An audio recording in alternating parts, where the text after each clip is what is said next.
Salam semuanya, selamat berjumpa lagi di channel Berita Injil. Semoga saudara-saudara sekalian sehat selalu dan ada dalam perlindungan Tuhan Yang Maha Kuasa.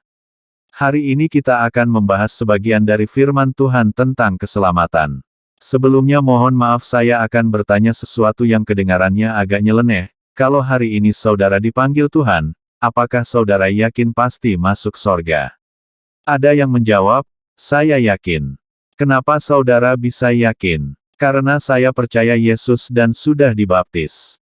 Maaf kalau saya katakan, salah besar. Percaya Yesus dan sudah dibaptis tidak menjamin saudara masuk sorga. Untuk bisa masuk kerajaan sorga ada 3 syarat yang harus dipenuhi. Apa sajakah ketiga syarat tersebut? Mari kita membahasnya dan mengupasnya bersama-sama. Keselamatan. Apakah keselamatan itu kekal dan tidak bisa hilang? Keselamatan itu tidak kekal dan bisa hilang tergantung kehidupan yang kita jalani. Kekristenan bukanlah sekedar agama, namun lebih dari itu, kekristenan adalah merupakan perubahan kehidupan yang terjadi karena pertobatan dan menerima Yesus Kristus sebagai Tuhan. Perubahan ini dimulai saat seseorang menerima Yesus sebagai juru selamatnya dan disebut sebagai kelahiran baru. Yohanes 3 ayat 3, 1 Yohanes 5 ayat 1. Artinya, kehidupan lama yang penuh dosa telah dihapuskan, dan sekarang oleh pertolongan Tuhan, ia menjadi manusia baru yang telah diampuni dosanya. Saat seseorang percaya kepada Yesus dan menerimanya sebagai Tuhan dan Juru Selamat, posisi dia dikembalikan seperti keadaan pertama Adam dan Hawa sebelum mereka jatuh ke dalam dosa. Murni dan suci tanpa dosa. Namun demikian bukan berarti kelak dia tidak bisa berdosa lagi. Jadi, memang keselamatan itu diperoleh karena anugerah Allah melalui iman kepada Yesus Kristus, namun saat dibaptis kita tidak ditenggelamkan selama 5 menit, kalau itu yang dilakukan pasti kita masuk sorga. Kehidupan kekristenan tidak berhenti di situ saja, sebagai wujud dari pengakuan bahwa Yesus adalah Tuhan, kita harus menyerahkan diri sepenuhnya kepada Sang Raja untuk hidup kudus dan benar. Inilah yang disebut buah dari pertobatan. Di sini, seseorang harus menyerahkan diri untuk hidup dalam kehendak Tuhan dan menjadikan Yesus sebagai Raja atas hidup kita, sehingga hidup kita senantiasa diperbaharui dari hal-hal lama yang bersifat dosa. Galatia 5 ayat 19-20 mengatakan, perbuatan daging telah nyata, yaitu, percabulan, kecemaran, hawa nafsu, penyembahan berhala, sihir, perseteruan, perselisihan, iri hati, amarah, kepentingan diri sendiri, percideraan, roh pemecah, kedengkian, kemabukan, pesta pora dan sebagainya.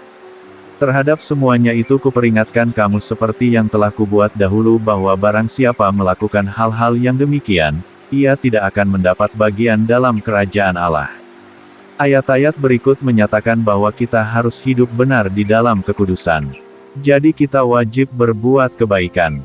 Hanya jangan salah mengartikan, kita berbuat kebaikan bukan untuk supaya masuk sorga, tetapi sebagai buah dari pertobatan, karena sorga sudah kita dapatkan secara gratis lewat anugerah Allah di dalam pengorbanan Yesus Kristus.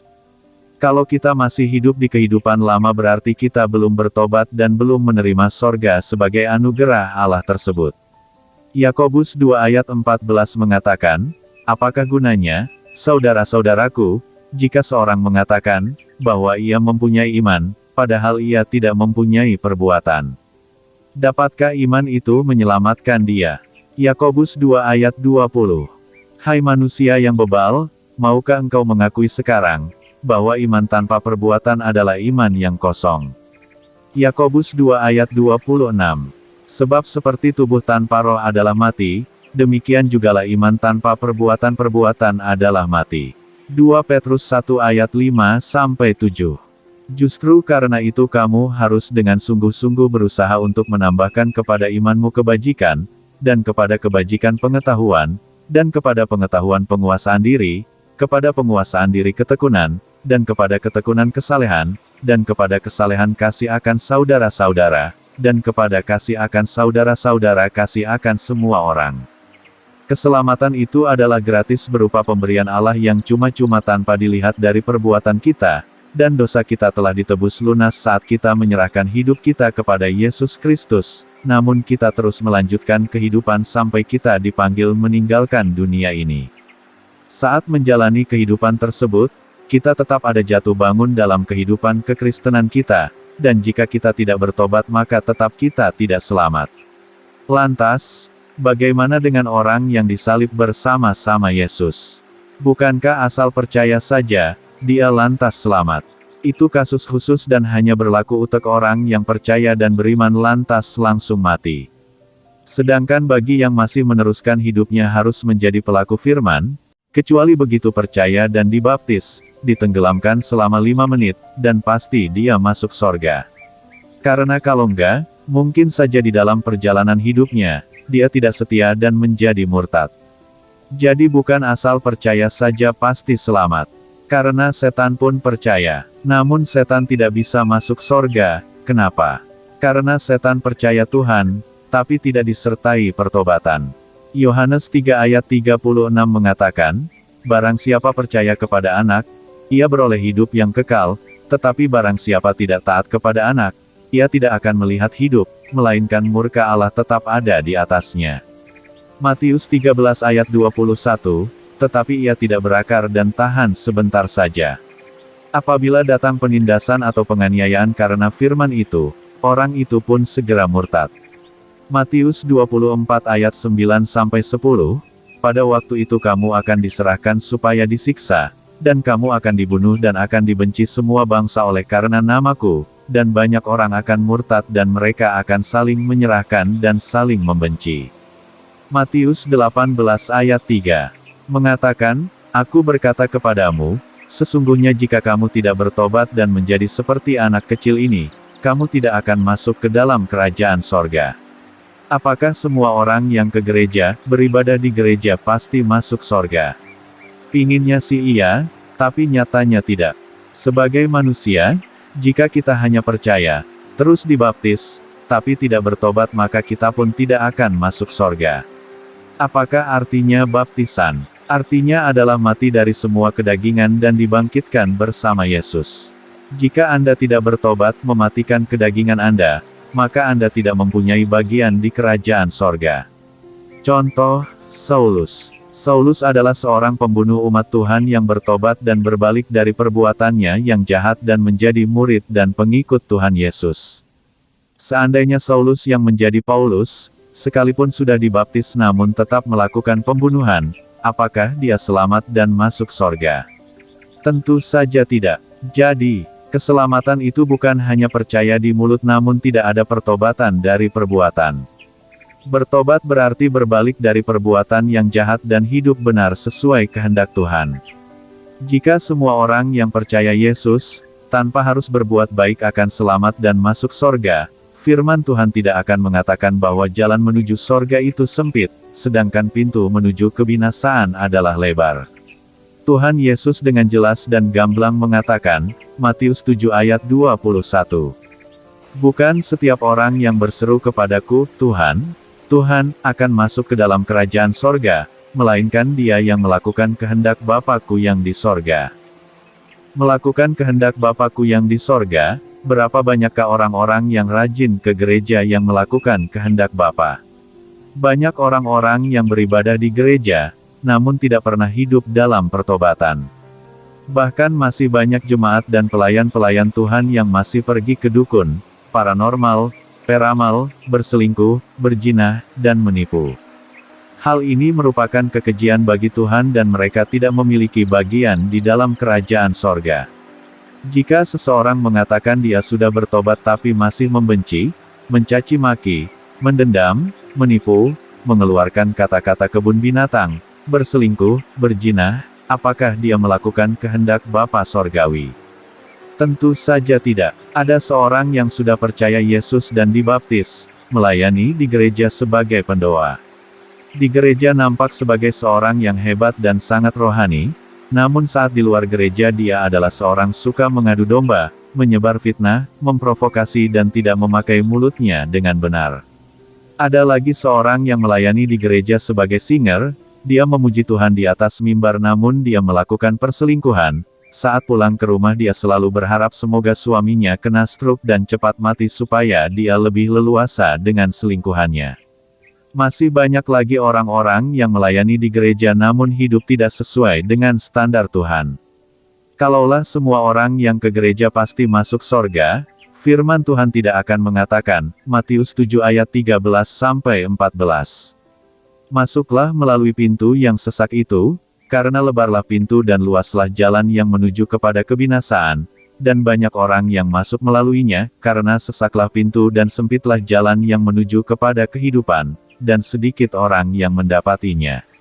Yang berikut adalah perumpamaan tentang perbuatan baik sebagai syarat masuk sorga. Ada cerita perumpamaan tentang 3 orang beriman yang percaya kepada Allah dan hidup benar. Lukas 10 ayat 25-37. Yesus mengisahkan cerita ini kepada seorang ahli Taurat yang menanyakan kepadanya, apa yang harus diperbuatnya untuk mendapatkan hidup kekal. Maka Yesus berkata, adalah seorang Yahudi yang turun dari Yerusalem ke Yeriko, maka jatuhlah ia ke tangan penyamun, yang merampas pakaiannya serta memukul dia, lalu pergi meninggalkan dia hampir mati. Kebetulan turunlah di jalan itu juga seorang imam, ketika dilihatnya dia, maka menyimpanglah ia melintasi dia. Demikian pun ketika seorang suku bangsa Lewi lewat di tempat itu, terlihatlah orang malang itu, maka menyimpanglah ia melintasi dia. Dan datanglah seorang Samaria, yang lewat ke tempat ia terdampar, apabila dilihatnya dia, maka jatuhlah kasihannya, lalu ia menghampiri dia serta membalut lukanya, sambil menuang minyak dan air anggur ke atasnya, setelah itu ia pun menaikkan dia ke atas keledainya, lalu membawa dia ke rumah tumpangan, serta merawat dia. Pada keesokan harinya dikeluarkannya 2 dinar, diberikannya kepada tuan rumah tumpangan itu sambil katanya, rawatlah dia, dan seberapa yang engkau belanjakan lebih daripada itu akan aku ganti, apabila aku datang kembali. Lukas 10 ayat 36-37. Siapakah di antara ketiga orang ini, menurut pendapatmu, adalah sesama manusia dari orang yang jatuh ke tangan penyamun itu? Jawab ahli Taurat itu, orang yang telah menunjukkan belas kasihan kepadanya. Kata Yesus kepadanya, pergilah, dan perbuatlah demikian.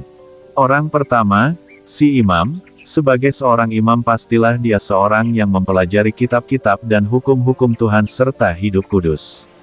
Dia percaya bahwa dia orang yang benar dan pasti masuk sorga. Ngapain aku harus menolong orang itu, toh bukan aku yang merampok dia.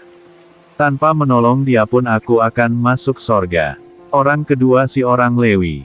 Orang Lewi adalah orang-orang yang melayani di rumah Tuhan, kalau zaman sekarang sama dengan pendeta dan pelayan-pelayan Tuhan. Dia pun berpikir sama, ngapain aku harus berbuat baik menolong orang malang itu, toh bukan aku yang menjahatin dia. Tanpa perbuatan baik pun aku tetap akan masuk sorga. Orang yang ketiga si Samaria, dia adalah musuh orang Yahudi namun dia berbelas kasihan dan mau menolongnya. Seandainya 3 orang itu adalah orang yang percaya kepada Allah dan sudah dibaptis, siapakah dari ketiga orang itu, yang akan masuk sorga? Saya yakin dan percaya orang pertama dan kedua tidak akan memperoleh hidup kekal dan masuk sorga, tapi hanya orang yang ketiga saja. Perumpamaan kedua, Matius 25 ayat 31-46. Apabila anak manusia datang dalam kemuliaannya dan semua malaikat bersama-sama dengan dia, maka ia akan bersemayam di atas takhta kemuliaannya. Lalu semua bangsa akan dikumpulkan di hadapannya dan ia akan memisahkan mereka seorang daripada seorang, sama seperti gembala memisahkan domba dari kambing, dan ia akan menempatkan domba-domba di sebelah kanannya dan kambing-kambing di sebelah kirinya. Dan raja itu akan berkata kepada mereka yang di sebelah kanannya, mari, hai kamu yang diberkati oleh Bapakku, terimalah kerajaan yang telah disediakan bagimu sejak dunia dijadikan. Sebab ketika aku lapar, kamu memberi aku makan, ketika aku haus, kamu memberi aku minum, ketika aku seorang asing, kamu memberi aku tumpangan, ketika aku telanjang, kamu memberi aku pakaian, ketika aku sakit, kamu melawat aku, ketika aku di dalam penjara, kamu mengunjungi aku. Maka orang-orang benar itu akan menjawab dia, katanya, Tuhan, bila manakah kami melihat engkau lapar dan kami memberi engkau makan, atau haus dan kami memberi engkau minum? Bila manakah kami melihat engkau sebagai orang asing, dan kami memberi engkau tumpangan, atau telanjang dan kami memberi engkau pakaian? Bila manakah kami melihat engkau sakit atau dalam penjara dan kami mengunjungi engkau? Dan raja itu akan menjawab mereka, aku berkata kepadamu, sesungguhnya segala sesuatu yang kamu lakukan untuk salah seorang dari saudaraku yang paling hina ini, kamu telah melakukannya untuk aku. Dan ia akan berkata juga kepada mereka yang di sebelah kirinya, enyahlah dari hadapanku, hai kamu orang-orang terkutuk, enyahlah ke dalam api yang kekal yang telah sedia untuk iblis dan malaikat-malaikatnya. Sebab ketika aku lapar, kamu tidak memberi aku makan, ketika aku haus, kamu tidak memberi aku minum, ketika aku seorang asing, kamu tidak memberi aku tumpangan, ketika aku telanjang, kamu tidak memberi aku pakaian, ketika aku sakit dan dalam penjara, kamu tidak melawat aku. Lalu mereka pun akan menjawab dia, katanya, Tuhan, bila manakah kami melihat engkau lapar, atau haus, atau sebagai orang asing, atau telanjang atau sakit, atau dalam penjara dan kami tidak melayani engkau? Maka ia akan menjawab mereka, aku berkata kepadamu, sesungguhnya segala sesuatu yang tidak kamu lakukan untuk salah seorang dari yang paling hina ini, kamu tidak melakukannya juga untuk aku. Dan mereka ini akan masuk ke tempat siksaan yang kekal, tetapi orang benar ke dalam hidup yang kekal. Dengan demikian apakah perbuatan baik tidak diperhitungkan untuk syarat masuk sorga? Analogi keselamatan. Keselamatan adalah berupa tiket gratis yang diberikan Allah kepada kita yang percaya. Kita harus tetap menjaga dan memelihara tiket tersebut sampai akhir hidup kita. Saat kita menjalani kehidupan ini, ada kalanya kita hilaf, dan berbuat dosa sama dengan kehilangan tiket tersebut. Saat kita bertobat, kita berhak mendapatkan tiket itu kembali. Jika tiket itu hilang atau rusak karena tercuci di kantong baju, misal bunuh diri, sama dengan kita kehilangan tiket tersebut, dan gak mungkin mendapatkannya kembali. Alkitab menuliskan dengan tegas bahwa manusia sering tidak mau menggunakan tiket sorga itu dengan melakukan 1. Tidak mau mengampuni kesalahan orang lain atau bunuh diri. Matius 6 ayat 15. Tetapi jikalau kamu tidak mengampuni orang, Bapamu juga tidak akan mengampuni kesalahanmu. Seorang yang bunuh diri tidak mungkin bisa bertobat, karena keburu mati. 2. Lebih suka pada duniawi daripada sorgawi sehingga menjadi musuh Allah. Tidak ada musuh Allah yang bisa masuk surga. Yakobus 4 ayat 4, hai kamu, orang-orang yang tidak setia. Tidakkah kamu tahu, bahwa persahabatan dengan dunia adalah permusuhan dengan Allah? Jadi barang siapa hendak menjadi sahabat dunia ini, ia menjadikan dirinya musuh Allah. 3. Tidak taat pada perintah, firman Tuhan. Iman percaya harus taat pada perintah Tuhan yang dipercayainya. Matius 7 ayat 21. Bukan setiap orang yang berseru kepadaku, Tuhan, Tuhan, akan masuk ke dalam kerajaan sorga, melainkan dia yang melakukan kehendak Bapa-Ku yang di sorga.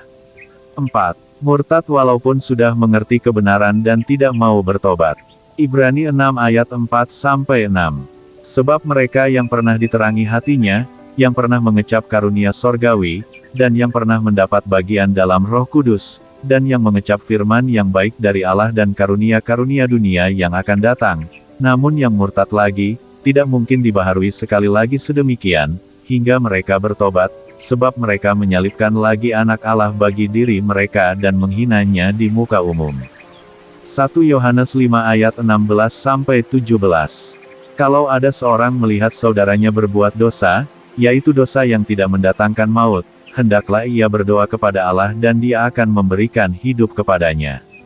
Ibrani 12 ayat 14. Berusahalah hidup damai dengan semua orang dan kejarlah kekudusan, sebab tanpa kekudusan tidak seorang pun akan melihat Tuhan. 5. Tidak memiliki kasih. 1 Korintus 13 ayat 1-2. Sekalipun aku dapat berkata-kata dengan semua bahasa manusia dan bahasa malaikat, tetapi jika aku tidak mempunyai kasih, aku sama dengan gong yang berkumandang dan canang yang gemerincing. Sekalipun aku mempunyai karunia untuk bernubuat dan aku mengetahui segala rahasia dan memiliki seluruh pengetahuan, dan sekalipun aku memiliki iman yang sempurna untuk memindahkan gunung, tetapi jika aku tidak mempunyai kasih, aku sama sekali tidak berguna. 1 Petrus 4 ayat 8. Tetapi yang terutama, kasihilah sungguh-sungguh seorang akan yang lain, sebab kasih menutupi banyak sekali dosa. Kesimpulan, apakah 3 syarat masuk ke dalam kerajaan sorga? 1. Percaya bahwa Yesus adalah Tuhan, dan menjadikan Dia Raja atas hidup kita sama dengan menyangkal diri. Matius 22 ayat 37-39. Jawab Yesus kepadanya, kasihilah Tuhan, Allahmu, dengan segenap hatimu dan dengan segenap jiwamu dan dengan segenap akal budimu. Itulah hukum yang terutama dan yang pertama. 2. Dibaptis sama dengan mati dan dibangkitkan bersama Yesus. Kita meninggalkan kehidupan lama kita dan memulai kehidupan baru di dalam Kristus. 3. Hidup di dalam pertobatan sama dengan hidup sebagai pelaku firman dan menghasilkan buah dari pertobatan itu. Dan hukum yang kedua, yang sama dengan itu, ialah, kasihilah sesamamu manusia seperti dirimu sendiri. 1 Yohanes 3 ayat 16-18. Demikianlah kita ketahui kasih Kristus, yaitu bahwa Ia telah menyerahkan nyawanya untuk kita, jadi kita pun wajib menyerahkan nyawa kita untuk saudara-saudara kita. Barang siapa mempunyai harta duniawi dan melihat saudaranya menderita kekurangan tetapi menutup pintu hatinya terhadap saudaranya itu, bagaimanakah kasih Allah dapat tetap di dalam dirinya? Anak-anakku, marilah kita mengasihi bukan dengan perkataan atau dengan lidah, tetapi dengan perbuatan dan dalam kebenaran. Jangan percaya akan bualan setan, asal percaya Yesus pasti masuk sorga. Itu adalah tipuan setan untuk menipu umat Tuhan. Karena setan ingin supaya semua orang percaya saja, sama seperti dia, tapi tidak ada pertobatan dan otomatis pasti masuk neraka. Saya ulang 3 syarat masuk sorga. 1. Percaya kepada Yesus. 2. Dibaptis. 3. Pelaku firman. Hati-hati, di gereja ada domba dan kambing. Di mata manusia kita tidak tahu yang mana domba dan yang mana kambing karena keduanya hampir mirip, tetapi di mata Allah tidak ada sesuatu yang tersembunyi. Lihatlah diri Anda sendiri, jangan hanya aktif pelayanan di gereja, introspeksilah karena hanya Anda sendiri dan Tuhan yang tahu. Apakah Anda seekor kambing atau domba?